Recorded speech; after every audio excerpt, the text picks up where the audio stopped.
উপস্থাপনা করেছিলাম আর আজকে নমিনেটেড হয়েছে। আমার নিজের কাজ দেখে মনে হয়েছে যে আমার আরও একটু ভালো করার সুযোগ ছিল।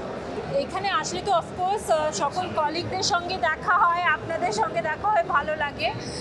প্রথমে মাত্র ঢুকে আপনাদের সঙ্গেই দেখা হলো, সো প্রথম মিলন মেলাটা আপনাদের সাথে হলো। এরপর একে একে আমার যারা কলিগরা আছে তাদের সঙ্গে দেখা করব। এখন পর্যন্ত কোনো পরিচিত মুখ আমার দেখা হয়নি, তো ভালো লাগে। আর 24 বছর পূর্তি উপলক্ষে তো অবশ্যই CGFB I think one of the longest running award show যেটা আমাদের দেশে হয়ে থাকে।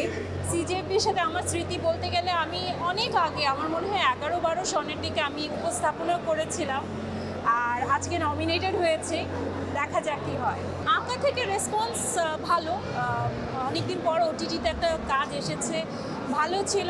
আমার নিজের কাজ দেখে মনে হয়েছে যে আমার আরও একটু ভালো করার সুযোগ ছিল।